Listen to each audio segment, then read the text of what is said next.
और उनका स्वागत करा। सभी विभूतियां जो तो देखिए, राजधानी भोपाल से ये सीधी तस्वीरें हम आपको दिखा रहे हैं। सीएम हाउस में गौशाला सम्मेलन का आयोजन किया गया है। मुख्यमंत्री डॉक्टर मोहन यादव तस्वीरों में आपको नजर आ रहे हैं। फूलों की बौछार करते हुए मुख्यमंत्री यहां पर नजर आ रहे हैं। तो लाइव तस्वीरें फिलहाल IBC 24 की टीवी स्क्रीन पर इस वक्त आप देख रहे हैं। तो गौशाला सम्मेलन का आयोजन हो रहा है सीएम हाउस में। बताया जा रहा है इस दौरान कई सारे कार्यक्रम यहां पर होने वाले हैं।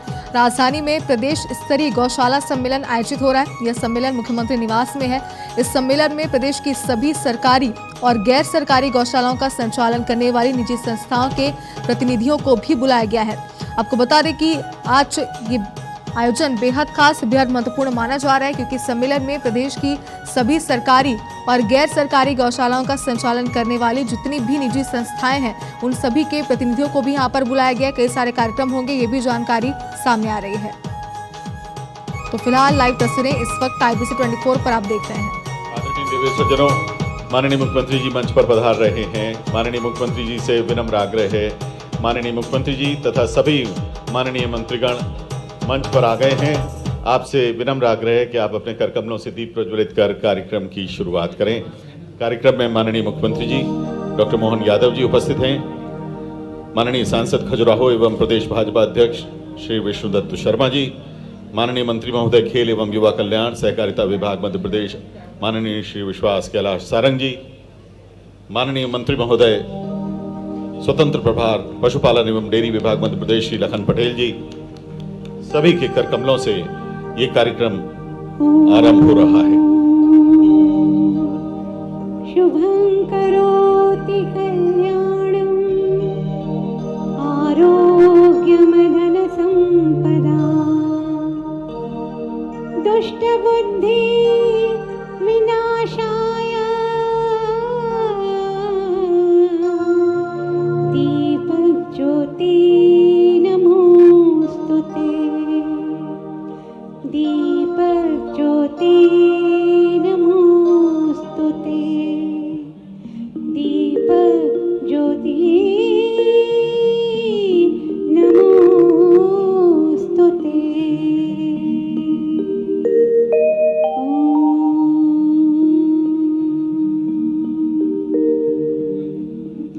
बहुत बहुत धन्यवाद। माननीय विधायक भोपाल दक्षिण पश्चिम श्री भगवान दास सबनानी जी से विनम्र आग्रह कि कृपया आप आएं और मंच पर सादर अपना स्थान ग्रहण करें। माननीय विधायक महोदय श्री भगवान दास सबनानी जी। माननीय महापौर भोपाल आदरणीय श्रीमती मालती राय जी से विनम्र आग्रह है कि आप आएं और मंच पर सादर अपना स्थान ग्रहण करें। नगर निगम परिषद भोपाल के अध्यक्ष श्री किशन सूर्यवंशी जी इस समय मंच पर पधार रहे हैं। माननीय विधायक महोदय श्री भगवान दास सबनानी जी से आग्रह है और माननीय महापौर महोदय से कि आप आएं और मंच पर अपना आसन ग्रहण करें। आदरणीय देवी सज्जनों,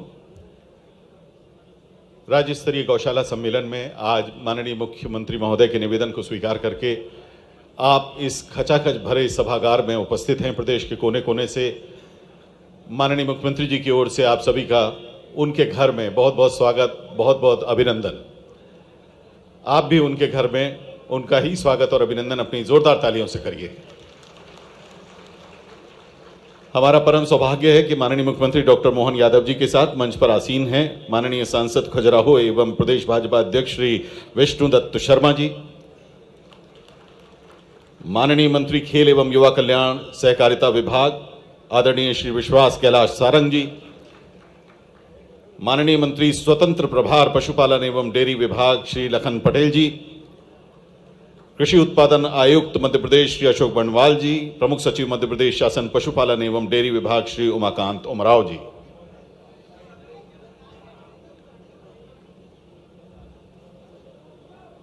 आदरणीय देवी सज्जनों, आप सभी की ओर से अब हम मंचीय विभूतियों का स्वागत आरंभ करने जा रहे हैं। बहुत ही संक्षिप्त स्वागत। माननीय मंत्री पशुपालन एवं डेयरी विभाग श्री लखन पटेल जी से हाथ जोड़ के प्रार्थना है कि आप माननीय मुख्यमंत्री जी का स्वागत एवं अभिनंदन करें। स्वागत और अभिनंदन में हम बहुत विनम्रता पूर्वक यहाँ एक तुलसी का पौधा, एक स्टॉल और गोबर शिल्प से बना हुआ राम दरबार है, वो हम स्वागत में प्रस्तुत कर रहे हैं।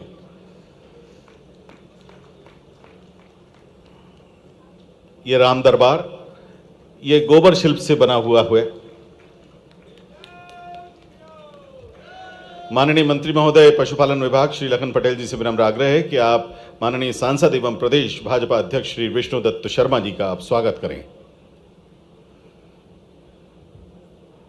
आदरणीय प्रमुख सचिव पशुपालन एवं डेयरी विभाग श्री उमाकांत उमराव जी से विनम्र आग्रह है कि आप कार्यक्रम की अध्यक्षता कर रहे माननीय मंत्री पशुपालन एवं डेयरी विभाग श्री लखन पटेल जी का स्वागत करें। जी सर, माननीय मंत्री महोदय पशुपालन एवं डेयरी विभाग सभी का स्वागत कर रहे हैं श्री लखन पटेल जी।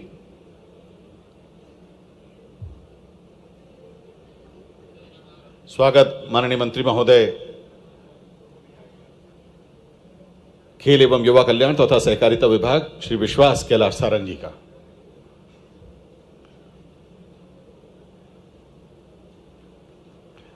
आइए सर, बैठिए सर।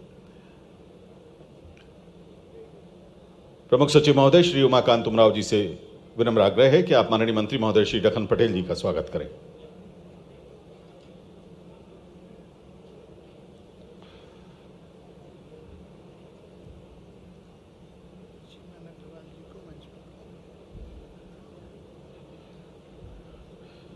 संचालक पशुपालन एवं डेयरी डॉक्टर पीएस पटेल जी से आग्रह है कि आप श्री किशन सूर्यवंशी जी का स्वागत करें।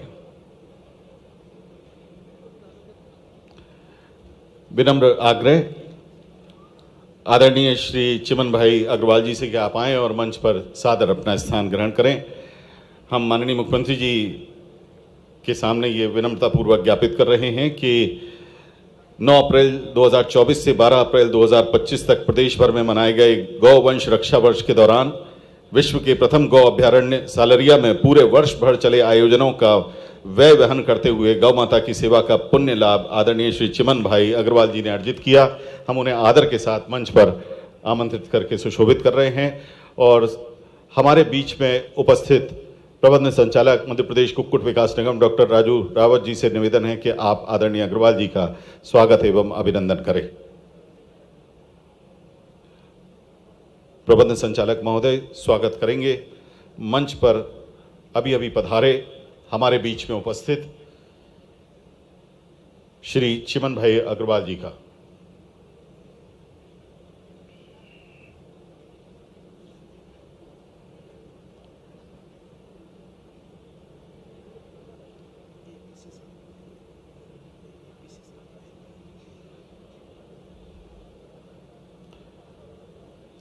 संचालक पशुपालन एवं डेयरी डॉक्टर पीएस पटेल से विनम्र आग्रह है कि आप कृपया कृषि उत्पादन आयुक्त मध्य प्रदेश श्री अशोक वनवाल जी का स्वागत करें।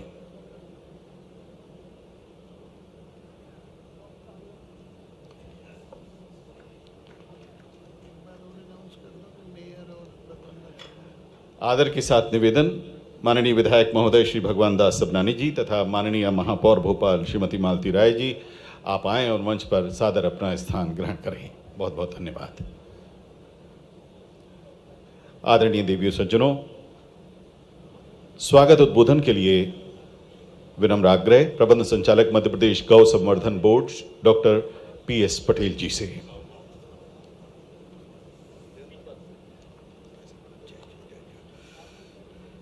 सम्माननीय मंच पर उपस्थित माननीय मुख्यमंत्री जी, माननीय विष्णुदत्त शर्मा जी, प्रदेश अध्यक्ष भारतीय जनता पार्टी, माननीय श्री विश्वास सारंग जी, माननीय श्री लखन पटेल साहब, आदरणीय कृषि उत्पादन आयुक्त महोदय, आदरणीय प्रमुख सचिव महोदय, माननीय किशन सूर्यवंशी जी और श्रद्धेय संतजन, गौ सेवा में संलग्न साथियों, मीडिया के बंधु, आप सबका इस कार्यक्रम में स्वागत है। हमें अत्यंत हर्ष के साथ कहना है कि आज प्रदेश स्तरीय गौशाला सम्मेलन हो रहा है और गौवंश में प्रदेश सर्वाधिक गौ संख्या है हमारी। तो और हमारी सरकार माननीय मुख्यमंत्री जी और माननीय पशुपालन मंत्री जी के नेतृत्व में गोवंश के संरक्षण के लिए कृत संकल्पित है। अत्यंत हर्ष के साथ कहेंगे कि गौ सेवा समर्पित जो अनुदान दिया जाता है उसमें हमारे माननीय मुख्यमंत्री जी ने 20 रुपये से बढ़ाकर 40 रुपये किया गया है। इसके लिए हम सभी धन्यवाद देते हैं। इसके अतिरिक्त दूध उत्पादन में वृद्धि के लिए एक नवीन योजना लागू की गई है, डॉक्टर भीमराव अंबेडकर कामधेनु योजना, जो कि एक 25 पशु की इकाई है और 200 पशु की इकाई तक डेयरी स्थापित की जा सकती है, जिसमें अन्य वर्ग के लिए 25% अनुदान और अनुसूचित जाति जनजाति के लिए 33% अनुदान का प्रावधान किया गया है। हम सब लोगों के लिए गौ की संरक्षा के साथ गौ पालन में महत्वपूर्ण भूमिका निभाएगा। इसी आशा और विश्वास के साथ मैं एक बार पुनः आप सबको धन्यवाद देता हूं। बहुत बहुत धन्यवाद। जय हिंद, जय भारत। बहुत बहुत धन्यवाद माननीय सांसद खजुराहो एवं प्रदेश। तो सीएम हाउस में गौशाला सम्मेलन का आयोजन किया जा रहा है और थोड़ी देर में गौ सेवकों का सम्मान होगा। गौ सेवकों को मुख्यमंत्री खुद सम्मानित करेंगे और पहली बार इस तरह का आयोजन सीएम हाउस में किया जा रहा है। तो गौ सेवकों को सम्मान दिया जा रहा है इस सरकार में, और हो भी क्यों ना। गौवंश की रक्षा के लिए जिस तरह से ये गौ सेवक तत्पर रहते हैं, उनकी सुविधा का ख्याल रखते हैं और एक सामाजिक जन भागीदारी में एक महत्वपूर्ण हिस्सेदारी उनकी है। और देखिए मुख्यमंत्री अब इन्हें सम्मानित कर रहे हैं।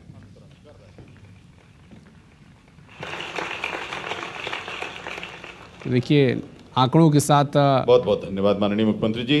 सरकार कुछ प्रेजेंटेशन भी दे रही है और किस तरह से गौशालाओं का निर्माण हुआ है, उनकी बेहतरी, उनके जैसा कि व्यवस्था में और कैसे सुविधा लाई जा सके, इन तमाम कोशिश के साथ एक प्रयास है। मुख्यमंत्री आवास में ये आयोजन हो रहा है। गौ सेवकों को सम्मानित किया जा रहा है। विद्यासागर जीव दया गौ सेवा सम्मान पुरस्कार 2 वर्षों के लिए 2022-23 और 2023-24 के लिए ये पुरस्कार संस्थागत और व्यक्तिगत इन श्रेणियों में दिए जा रहे हैं।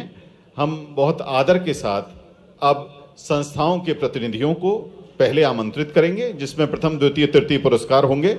प्रथम पुरस्कार सुरभि गौवंश सेवा एवं पर्यावरण संरक्षण संस्थान, ग्राम ओरछा, जिला निवाड़ी, 5 लाख रुपए की राशि प्रथम पुरस्कार के तौर पर इन्हें दी जा रही है। गौशाला के द्वारा लगभग 1000 गौवंश का पालन किया जा रहा है।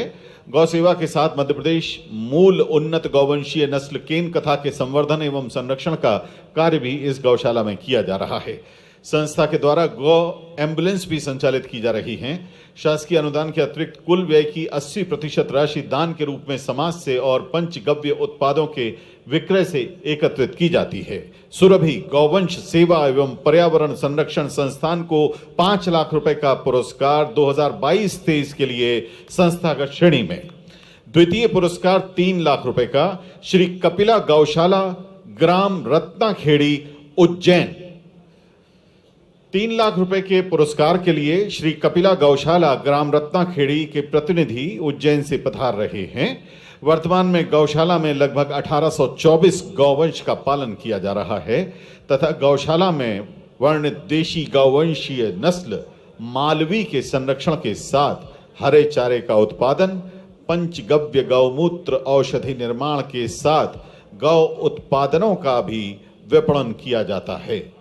ऐसी कपिला गौशाला, ग्राम रत्नाखेड़ी, उज्जैन के प्रतिनिधि अब माननीय मुख्यमंत्री जी के समक्ष आ रहे हैं और आचार्य श्री विद्यासागर जीव दया गौ सेवा सम्मान पुरस्कार संस्थागत श्रेणी वर्ष 2022-23 में द्वितीय पुरस्कार की 3 लाख रुपए की राशि माननीय मुख्यमंत्री जी के कर कमलों से प्राप्त कर रहे हैं। तृतीय पुरस्कार डिंडोरी से जनजातीय कल्याण केंद्र महाकौशल गौसदन, ग्राम बरगांव, विकासखंड शहपुरा से तृतीय पुरस्कार 2 लाख रुपए।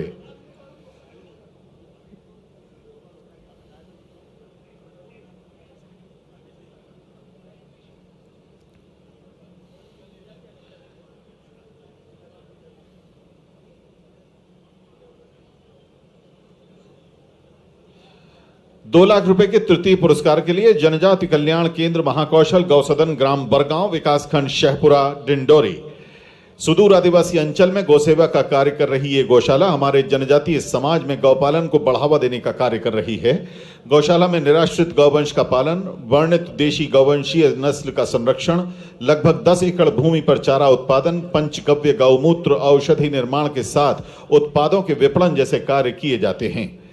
हमने 50-50 हजार रुपए के सांत्वना पुरस्कार भी दिए हैं। उनमें ग्राम धनेला जिला मुरैना से श्री 1008 श्री राम रतन दास जी वैष्णव सांत्वना पुरस्कार 50,000, श्री 1008 श्री राम रतन दास जी वैष्णव ग्राम धनेला जिला मुरैना से 50,000 रुपए के सांत्वना पुरस्कार के लिए आमंत्रित हैं। ग्राम धनेला जिला मुरैना की इस गौशाला में 7,000 गौवंश का पालन किया जा रहा है। ये गौशाला पूर्णतः पथरीले जंगल में स्थित है, जहां पर पत्थरों के ऊपर 3 से 4 फुट मिट्टी का भराव करके पीपल, नीम, शहतूत आदि के वृक्ष लगाए गए हैं, जिनमें समस्त गौवंश को छाया में बैठने और विचरण करने का प्राकृतिक सुख प्राप्त होता है। श्री 1008 श्री राम रतन दास जी वैष्णव गौसेवा समिति करह धाम, श्री विद्यासागर गौरक्षा एवं संवर्धन समिति पवई पन्ना 50,000 रुपए का सांत्वना पुरस्कार। वर्तमान में श्री विद्यासागर गौरक्षा एवं संवर्धन समिति द्वारा 4,756 निराश्रित गौवंश का संरक्षण किया जा रहा है। साथ ही गौशाला में वर्णित देशीय गौवंशीय नस्ल केन कथा के संरक्षण का कार्य भी किया जा रहा है। इनके बाद 50,000 रुपए के सांत्वना पुरस्कार के लिए आमंत्रित हैं शिवपुरी से श्री बाकड़े बिहारी शिक्षा एवं विकास समिति गौशाला के प्रतिनिधि। शिवपुरी से पधारे बाकड़े शिक्षा एवं विकास समिति के प्रतिनिधि माननीय मुख्यमंत्री जी के सामने हैं। गौ संवर्धन के लिए उन्नत गिर नस्ल के सांड क्रय कर नस्ल सुधार संबंधी कार्य विशेष तौर पर इस समिति द्वारा किए गए हैं और यहां भी गौ सेवा से जुड़े हुए कार्य किए जा रहे हैं। इस क्रम में अंतिम और 7वां पुरस्कार जो कि सांत्वना पुरस्कार है 50,000 रुपए का, वो दयोदय पशुधन संरक्षण समिति बैरागढ़ हरदा को दिया जा रहा है। गौशाला द्वारा 280 निराश्रित गौवंश का पालन किया जा रहा है। जैविक खाद के उत्पादन के साथ साथ उन्नत जैविक खेती के लिए किसानों को प्रोत्साहित किया जा रहा है। इसके अलावा गौशाला में अन्य कार्य भी किए जा रहे हैं। व्यक्तिगत श्रेणी में 2022-23 के लिए प्रथम पुरस्कार के लिए श्री प्रेमचंद जैन प्रेमी जी, आप कटनी से पधारे हैं, मंच पर ही विराजमान हैं। आपको 1 लाख रुपए का प्रथम पुरस्कार दिया जा रहा है। श्री प्रेमचंद प्रेमी जी प्रथम पुरस्कार 1 लाख रुपए का कटनी से पधारे। आचार्य श्री विद्यासागर जीव दया गौसेवा सम्मान वर्ष 22-23 का 1 लाख रुपए का प्रथम पुरस्कार। द्वितीय पुरस्कार के लिए मंच पर आमंत्रित हैं 50,000 रुपए के द्वितीय पुरस्कार के लिए शहडोल से श्री गौरव मिश्रा कल्याणपुर। शहडोल से श्री गौरव मिश्रा कल्याणपुर, आ जाएं, आप पास में आ जाएं। और गौरव मिश्रा जी के बाद पंक्तिबद्ध होने के लिए निवेदन श्री बनवारी लाल साबू जी से तृतीय पुरस्कार के लिए। आप भोपाल से हैं और आपको 20,000 रुपए का पुरस्कार प्राप्त होगा। अभी प्रथम पुरस्कार श्री प्रेमचंद जैन प्रेमी जी को, द्वितीय पुरस्कार के लिए माननीय मुख्यमंत्री जी के ही समीप हैं श्री गौरव मिश्रा कल्याणपुर शहडोल से पधारे हैं। आपको 50,000 रुपए का द्वितीय पुरस्कार माननीय मुख्यमंत्री जी प्रदान कर रहे हैं और तृतीय पुरस्कार 2022-23 के लिए 20,000 रुपए का मिलने जा रहा है भोपाल के श्री बनवारी लाल साबू जी को। आपको अभिनंदन है।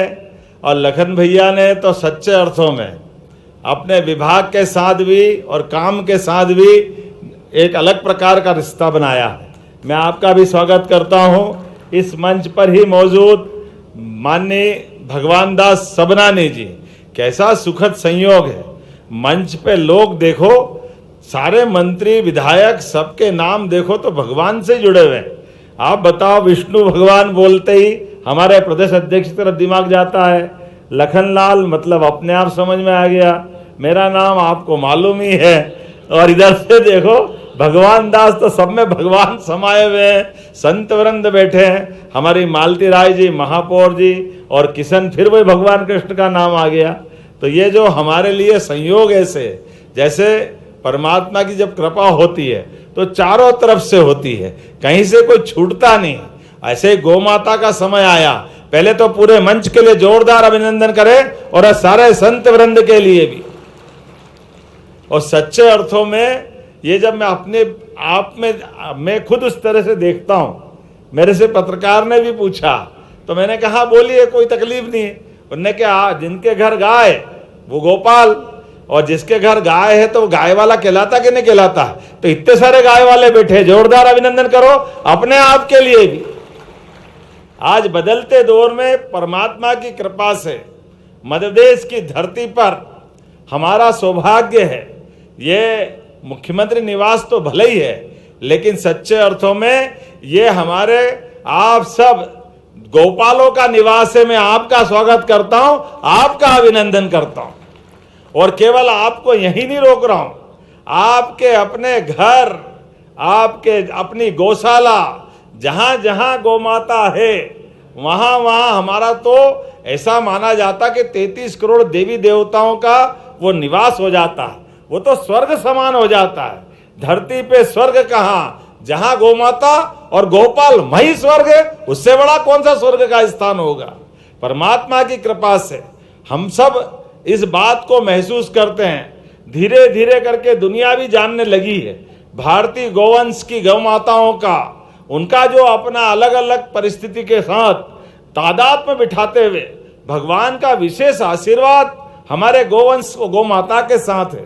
आज के इस अवसर पर जब हमारे राज्य स्तरीय गौशाला सम्मेलन की बात कर रहे हैं और यहाँ अलग अलग प्रकार की गौशालाओं के माध्यम से आप सबसे जब मैं बात कर रहा हूँ तो ये बात तो सही है कि हमारे बीच में हमारा अपना जन्म भले अपनी माता ने दिया और हमारी माता की अपनी सीमा है, लेकिन जहां मां की सीमा समाप्त होती है वहां से गौ माता की सीमा चालू होती है। यह अलग प्रकार की हमारी संस्कृति है। इसलिए हमारे घर के अंदर भी अन्न की अगर रोटी बनती है तो पहली रोटी पे हक हमारी गौ माता का होता है। ये हमारी संस्कृति है, ये प्रकृति से हमको जोड़ने का काम भी करती है। गौ माता का भी जीवन देखो, अपने बच्चे के लिए भी दूध देती है, लेकिन हमारे लिए भी अमृत बचा के रखती है। ये और कोई नहीं कर सकता, ये केवल गौ माता के ही अपने परमात्मा ने भाग्य में दिया है। और इसीलिए भगवान कृष्ण का भी कोई नाम बोलो मत बोलो, लेकिन जैसे ही गोपाल कृष्ण की जय बोलो वो आनंद में डूब जाते हैं। बोले गोपाल कृष्ण भगवान की। और इसीलिए जब भी ऋषि मुनियों का नाम आता है, कोई भी व्रत संकल्प की बात आती है, जीते जी तो ठीक है, शरीर भी छूटने वाला है, तो आखिरी में गोदान करा करके ऐसा लगता है कि परमात्मा ये जीवन तो धन्य कर दे, आगे की तेरी इच्छा है। भगवान भी प्रसन्न हो जाते हैं। ये परमात्मा की लीला है। और हमारे लिए तो आज बदलते दौर में एक बार जोरदार अभिनंदन करें यशस्वी प्रधानमंत्री श्रीमान नरेंद्र मोदी जी के माध्यम से। पूरा देश बदल रहा है, दुनिया देख रही है, हमारे अपने वर्तमान के देश का जो मान सम्मान बढ़ रहा है। और यशस्वी प्रधानमंत्री भी देश के अंदर सुशासन के लिए, देसी गौ नस्ल के बढ़ावे के लिए, और कितनी अच्छी वो पुंगरू नस्ल की गाय, अब गाय माता का भी क्या क्या रूप दिख रहा है। ये लीला पहली बार देख रहे हैं कि गाय माता बेडरूम से लेके कमरे में भी घूम रही है और अपना आनंद का एहसास करा रही है। ये जो हमारे बीच में ये जो देखो आप समय कैसा बदलता है, ये उनको भी जवाब है। अरे ये पता नहीं कहां से आ जाते विदेशी लोग हम पे शासन करने, और आकर के क्या क्या छोड़ जाते भगवान जाने। हमारे यहाँ तो सुबह से गोमाता के साथ साथ गोधुली बेला की अपनी महत्ता रहती है शाम तक की। कोई मुहूर्त में किसी का विवाह संस्कार में कोई मुहूर्त मिले ना मिले, गोधुली बेला के लगन हो जाए तो समझो जीवन धन्य हो जाता है। ये हमारी परंपरा थी हजारों सालों से, लेकिन बदलते दौर में वो गोधुली बेला पे भी ग्रहण लगने लगा। और जिनको हमारी संस्कृति पसंद नहीं है वो तो उस काल से जब देवताओं का राक्षसों से द्वंद्व चलता आया, हजारों साल से उस परंपरा के तो संकट है। कोई हमारे ऋषि मुनियों के हड्डियों के ढेर लगाते थे, वो राक्षस वृत्ति जो है असुर वृत्ति के कारण से वो वृत्ति से प्रवृत्ति बनते हुए बदलते दौर में पता नहीं गोमाता ने किसी का कुछ नहीं बिगाड़ा, लेकिन दृष्टि में दोष और व्यवस्थाओं में खोट, इसका परिणाम निकलता है। उसका परिणाम कैसे निकलता है? देश आजाद हो गया। आजादी के बाद देश के अंदर हमारे सभी संसाधनों के बलबूते पर जिस जीवन शैली से हजारों लाखों करोड़ों सालों से भारत की पहचान बनी आई थी, उस पहचान को पहचानने के बजाय नादानी की तरफ कदम बढ़ाए गए। और नादानी की तरफ कदम बढ़ाने के दुष्परिणाम क्या आए? आप अपन सब देख रहे हैं। हमारे गांव की, हमारी प्राचीन गांव के अंदर, गांव तो महात्मा गांधी जी के शब्दों में भारत की आत्मा सच्चे अर्थों में गांवों में ही बसती थी, लेकिन दुर्भाग्य के साथ गांव और गाय का संबंध अलग अलग नहीं होता है, लेकिन योजनाबद्ध तरीके से वो तो भला हो। सरदार वल्लभ भाई पटेल का जोरदार अभिनंदन करो, जिन्होंने अपना अमूल के माध्यम से सहकारिता के आधार पर देश भर में आदर्श मॉडल बना करके अमूल के ब्रांड के आधार पर हमारे गांवों का भला करना है, किसानों का भला करना है, तो खेती बाड़ी तो अच्छी करो, लेकिन खेती बाड़ी के साथ साथ हमारे दूध उत्पादन को भी बढ़ावा दिलवाओ और उसमें भागीदार कर लो।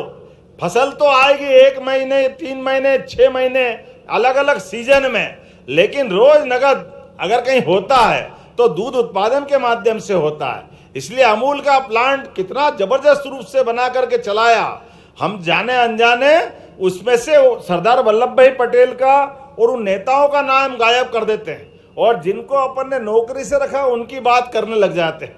लेकिन आज बदलते दौर में हमारी सरकार ने भी तय किया है, आज अपने प्रदेश के अंदर यशस्वी प्रधानमंत्री के आशीर्वाद से हमने कहा कि कृषि उत्पादन में अगर मध्य प्रदेश देश में नंबर 1 की स्थिति में जा रहा है, तो दूध उत्पादन में भी नंबर 1 होना चाहिए, दूध की राजधानी बनना चाहिए मध्य प्रदेश।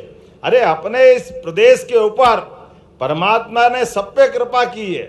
यूं तो भारत ही पूरा सुंदर है, लेकिन अगर बाकी राज्यों की तुलना करें तो हमको ज्यादा सुख थोड़ा ज्यादा ही मिला है। नदियों का मायका है मध्य प्रदेश, वनों से आच्छादित है मध्य प्रदेश, भोले भाले और गोपालों से आच्छादित है मध्य प्रदेश। इसलिए कोई आंधी तूफान, कोई समुद्र का संकट, बाकी की झंझट वो कुछ नहीं है। हमारा संबंध गोमाता से, गोपालों का जो संबंध है, उस संबंधों के बलबूते पर हम मध्य प्रदेश के आर्थिक व्यवस्था में भी दूध का बड़ा महत्व उसको स्थापित करने की दिशा में आगे बढ़ रहे हैं। तो जब मैं आपके साथ बात कर रहा हूं तो ये मैं आंकड़ा देख रहा था, 2002-03 तक हमारे इस विभाग का, पशुपालन विभाग का बजट कितना था लखन भैया? कितना था? 300 करोड़। और बाद में गए साल कितना करा है? 2600 करोड़। यह है हमारी सरकार, जोरदार अभिनंदन करो। कहां 300 करोड़, कहां 2600 करोड़। और कांग्रेस के समय जब मैं उनको बोलता हूं, उनको मिर्ची लगती है, एक बार नहीं 100 बार लगे। अरे जैसा करोगे भरोगे, हम क्या करने वाले, तुम्हारे कर्म ही ऐसे। कांग्रेस ने क्या क्या नाटक नहीं किए महाराज जी। गाय का दूध नहीं खरीदना है, गाय को, गोमाता को पशुपालन से योजनाबद्ध तरीके से बाहर करना। ये गली गली मारे मारे घूमने के लिए षड्यंत्र कैसा किया, उस षड्यंत्र पे अगर बात करना चाहें, कांग्रेसियों को माफी मांगना चाहिए। इनने दूध खरीदने में एक नियम लगा दिया कि फैट से दूध खरीदेंगे। अब सीधे सीधे नहीं बोल रहे हैं कि भैंस का ही खरीदेंगे। अरे क्या मालूम क्या चक्कर है, जब अपने यहाँ गोवंश की इतनी भरमार है, वो गाय का दूध पतला होता है, भैंस का मोटा होता है। अब कोई भी गोमाता का दूध लेके जब भी दूध संघ पे पास जाए तो कहते हैं आपका दूध नहीं खरीद सकते। और मजे की बात देखो कैसी उल्टी गंगा बहती। भैंस का दूध दूध वाले को बेचो या डेयरी पे बेच दो, और वो पानी मिला के गाय का दूध सबको बत्ती दे रहे हैं, वो चलेगा। लेकिन गाय का दूध कोई खरीद के देने आए, लेने आए, तो उसका प्रतिबंध लगा दोगे, ये कैसे चलेगा। हमने निर्णय किया है अब गाय का दूध भी उसी सम्मान से खरीदेंगे जो हमारी सरकार की भावना के आधार पर किसानों की सद्भावना का सम्मान करेगी। गोमाता का जो दूध है, अरे वो तो अमृत समान है सच्चे अर्थों में। अगर आपको आहार में और कुछ मिले ना मिले, गोमाता के दूध का पान कर लो, वो समूचा आहार हो जाता है, आपका जीवन धन्य हो जाता है।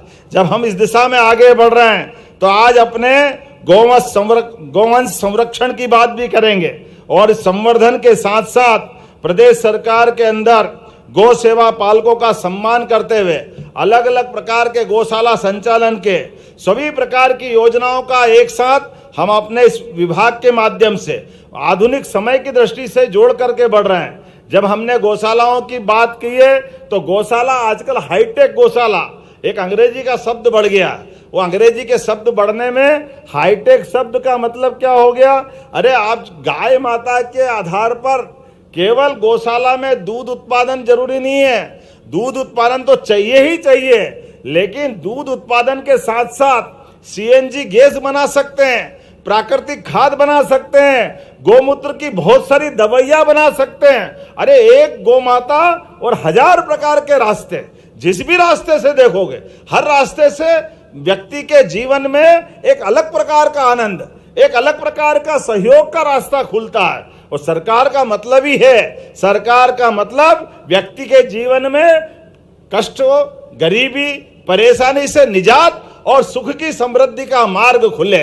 और ये मार्ग हमें पक्का भरोसा है ये गोमाता के माध्यम से आ रहा है और निश्चित रूप से बदलते दौर में मध्य प्रदेश बदलने की तरफ आगे बढ़ रहा है।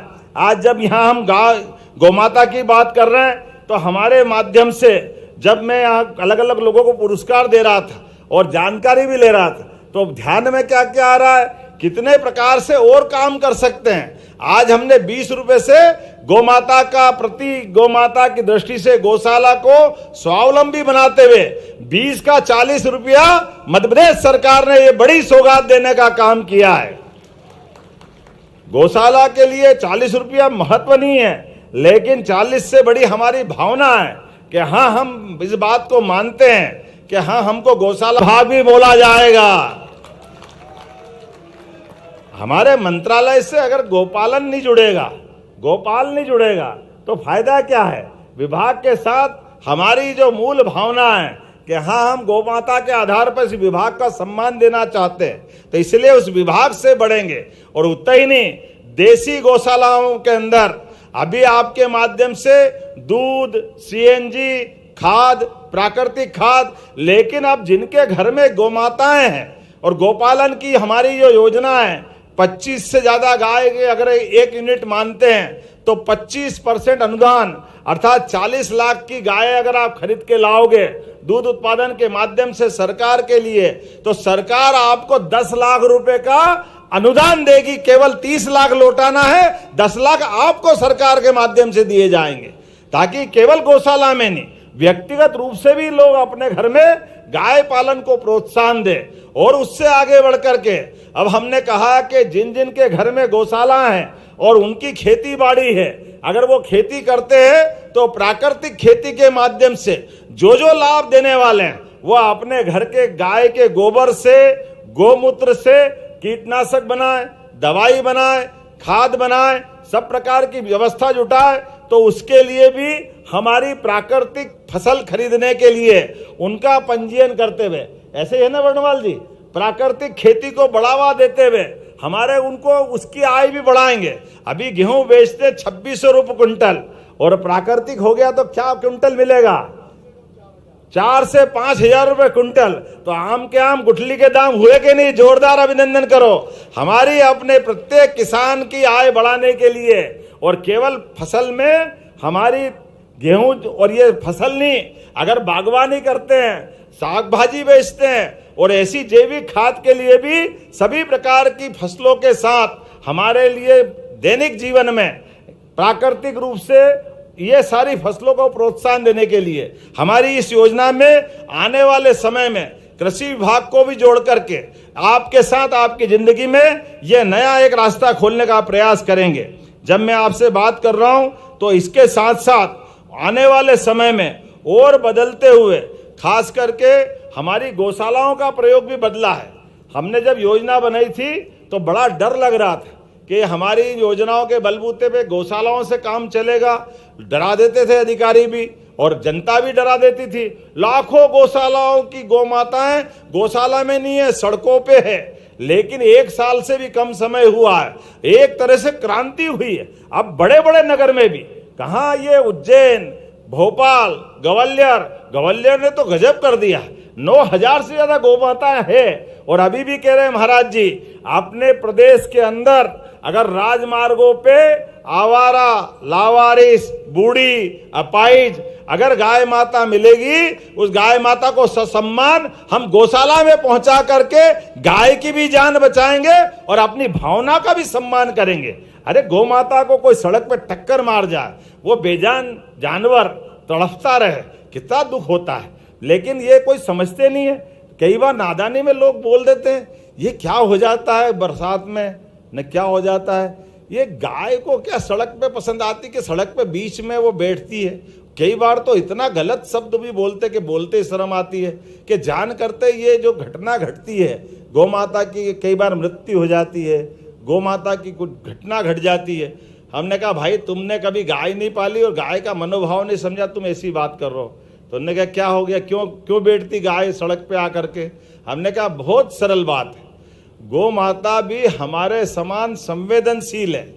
बरसात में मक्खी, मच्छर, कीड़े मकोड़े ज़्यादा गीले जमीन पे और बाकी जगह परेशानी होती है, तो गौ माता को बैठने के लिए सड़क सूखी लगती है, अच्छी सड़क, इसलिए सूखी सड़क पे बैठती है। और दूसरी बात, वो जो मच्छर मक्खी जो उस पर बैठते भिनभिनाते हैं, अब वो पूंछ से जितनी भगाती बाकी वो भगाए कैसे, तो बड़ी मुश्किल आती। जब संख्या बढ़ जाती है तो पास में से जो गाड़ी जाती आती है उसकी हवा उसको बहुत अच्छी लगती है, और मक्खी मच्छर परवारे भग जाते हैं तो उसको लगता है ये पंखे चल रहे हैं मेरे लिए, तो वो आमतौर पर उसके लिए बैठती।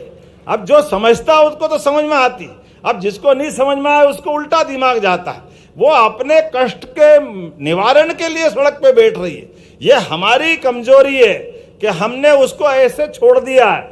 इसलिए हमारी सरकार ने निर्णय किया है कि अपने रोड के ऊपर बैठने वाली गौ माताओं को गौशाला पहुंचा करके हम उनका यथा योग्य प्रकार से उनके अवेयरनेस का काम करेंगे, उनको पशुपालन का काम करेंगे, ताकि ये सड़क पे गौशाला में उनके अपना जहाँ जगह वहां पहुंचे।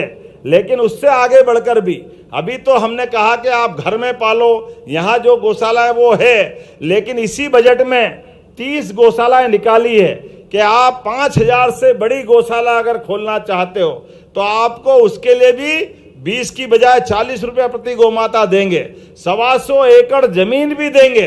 और उससे आगे बढ़कर के आप गौशाला में अगर थोड़ा बहुत दूध उत्पादन होता है 30% उसकी भी परमिशन देंगे, कोई तकलीफ नहीं आने वाली है। लेकिन इस प्रदेश के अंदर किसी भी किसान के खेत के आसपास या सड़क पर या गांव में या शहर में अगर गौमाता घूमती दिखाई दे, ये मैं मान के चलता हूं सभी योजना के बलबूते पर 1 साल के अंदर हम पूरे प्रदेश के अंदर ये पूरा परिदृश्य बदलने के लिए संकल्पित हैं। लगातार इसी प्रकार से आप सबके सहयोग से न केवल गौमाता का सम्मान करते हुए प्राचीन संस्कृति को जीवंत करने का प्रयास कर रहे। अरे कितना अच्छा लगता है, दिवाली तो सब मनाते थे, लेकिन सरकार के माध्यम से भी गोवर्धन पूजा मनाई। जोरदार अभिनंदन करो, क्या जोरदार गोवर्धन बनाए थे, कितना आनंद आया। मैं महाराज जी वो वहां गया था श्योपुर के गोवर्धन में, अरे आपने वहां बुलाया था ग्वालियर, अरे हर जगह ऐसा लगता गोवर्धन पूजा भी 2-4 दिन मनाओ, इतनी जगह बढ़िया बढ़िया कार्यक्रम हो रहे थे। क्या गोवर्धन पर्वत बनाया, और सच्चे में गोवर्धन पर्वत तो गोवर्धन पर्वत ही है। जिस प्रकार से उस पर कलाकृति और फोटो बनाए, आनंद आ गया डूब करके। ऐसा लगा कि सच्चे अर्थों में हमारी संस्कृति के सारे त्योहार इसी प्रकार से आनंद से मनना चाहिए। इसलिए आज के इस अवसर पर जब मैं आपसे बात कर रहा हूं तो मान के चलता हूं कि लगातार एक के बाद एक सभी प्रकार की योजनाओं के आधार पर आज 7 गौशालाएं पुरस्कृत हुई। जोरदार अभिनंदन करें हमारे अपने आचार्य विद्यासागर जीव दया गौ सेवा सम्मान के माध्यम से ये 7 गौशालाएं पुरस्कृत हुई है, और डॉक्टर भीमराव अंबेडकर के माध्यम से 3 हितग्राहियों को स्वीकृति पत्र के साथ नवीन गौशालाओं के पंजीयन प्रमाण पत्र भी दिए गए। जोरदार अभिनंदन करें इस आधार पर भी। और 90 करोड़ की राशि आज एक साथ सिंगल क्लिक के माध्यम से सभी के खातों में भेजी गई है। जोरदार अभिनंदन करें हमारे अपने इस भाव के आधार पर। सवाल 90 करोड़ का नहीं है, अगर हमको 900 करोड़ भी देना पड़े तो सरकार पीछे आने को तैयार नहीं है। लगातार सरकार इस दिशा में आगे बढ़ती जाएगी। आज हमने नवीन खास करके निराश्रित गोवंश की समस्या के निवारण के लिए सरकार की सर्वोच्च प्राथमिकता है, इसलिए हमने 73 गौशालाओं के पंजीकरण के प्रमाण पत्र भी आज ही दे रहे हैं। लगातार इस पंजीकरण के अभियान को भी हम चलाते हुए इसी तरह से आगे बढ़ाते जा रहे हैं। मैं आज मान के चलता हूं, प्रदेश में निराश्रित गोवंश की समस्या का निवारण के लिए स्वावलंबी गौशाला कामधेनु स्थापना नीति 2025 की जो हमने स्वीकृति दी है, इसी आधार पर हमने न केवल राशि बढ़ाई है बल्कि एक एक ब्लॉक में एक आदर्श वृंदावन गांव भी बनाने वाले हैं। जोरदार अभिनंदन करें भगवान कृष्ण को समर्पित वृंदावन गांव। गांव के अंदर समूची संस्कृति में गौ माता का जो महत्व है उसको पुनर्स्थापित करते हुए गांव के अंदर जो आत्मीयता का वातावरण है, गांव में एक दूसरे के साथ बैठने रहने का जो सुख है, सच्चे अर्थों में हर एक को गांव के अंदर से आप अंदाज लगा लो।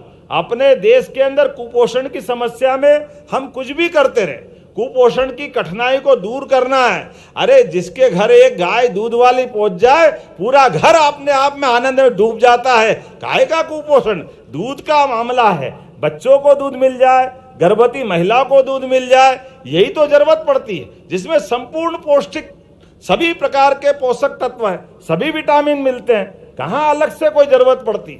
लेकिन कोई बात नहीं, जब जागे तब सवेरा हमारी सरकार ने निर्णय किया है, इसी दिशा में हम लगातार आगे बढ़ रहे हैं। और अब तो रीवा, सतना, दमोह, देवास, विदिशा, ग्वालियर, आगर मालवा एकीकृत बायोगैस संयंत्रों के स्थापना करते हुए गौशाला के माध्यम से भी सीएनजी गैस का कैसे उत्पादन होता है और हमारी ग्राम में भी अर्थव्यवस्था गौशाला आधारित पर कैसे मजबूत हो सकती है, इस दिशा में भी काम कर रहे हैं। जब मैं पर्यावरण की बात कर रहा हूं तो गौमूत्र से वर्मी कंपोस्ट, सींग खाद, अमृत पानी जैसे जैविक उत्पादों का भी निर्माण करना हमारे यहाँ मध्य प्रदेश में प्रारंभ हुआ है, जो न केवल रसायन मुक्त किसानों के लिए खाद का महत्व स्थापित कर रहे हैं बल्कि प्राकृतिक खाद के साथ जैविक खाद को भी प्रोत्साहन दे रहे हैं। जब मैं आपसे बात कर रहा हूं तो निश्चित रूप से आने वाले समय में अभी तो हमने एनडीडीबी के माध्यम से जो संकल्प किया है वो 10 लाख लीटर से बढ़ा करके 50 लाख लीटर तक ले जाकर करने वाले हैं। ये जो हमारी सहकारी समितियों की संख्या भी अभी जो वर्तमान में है, जिसके आधार पर हम जो अपना शुरुआत कर रहे हैं, इसको भी 26,000 से आगे तक ले जाने वाले हैं। धीरे धीरे करके अभी 5.5 करोड़ लीटर दूध प्रतिदिन मध्य प्रदेश में एकत्र होता है और 5.5 करोड़ लीटर दूध में से 2.5 करोड़ लीटर अपने अपने घर में खाने के काम में लेते हैं। लगभग 2.5 करोड़ लीटर दूध अभी भी मार्केट में जाता है, लेकिन मार्केट में जाने वाले दूध को भी उचित दाम मिले, वो किसानों की समृद्धि का आधार बने। इसलिए औद्योगिकरण के आधार पर, फूड प्रोसेसिंग इकाइयों के आधार पर, दूध की डेयरियों के उन्नतीकरण के आधार पर किसानों के लिए हम उसकी भी विशेष योजना बना रहे हैं। एक के बाद एक इतने प्रकार की योजनाओं से काम कर रहे हैं कि आने वाले समय में सच में मध्य प्रदेश बदलते दौर में ये और प्रगाढ़ से प्रगाढ़ होता जाए। इसी भावना के साथ आपका पुनः अभिनंदन, स्वागत, बहुत बहुत धन्यवाद। बोले गोपाल कृष्ण भगवान की। बहुत बहुत धन्यवाद माननीय मुख्यमंत्री डॉक्टर मोहन यादव जी।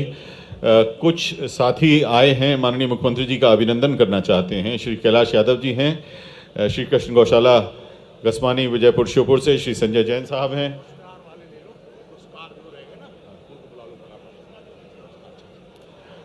तो जो लोग अभिनंदन करना चाहते हैं वो मंच के पास में आ जाएं। थोड़ी देर में उस तरफ हम चलेंगे। अभी जो पुरस्कार रह गए थे उन पुरस्कारों को हम आगे बढ़ा रहे हैं। जैसा कि आप जानते हैं कि आचार्य श्री विद्यासागर जीव दया गौ सेवा सम्मान पुरस्कार 2 वर्षों के लिए 22-23 और 23-24 के लिए दिए जाने थे।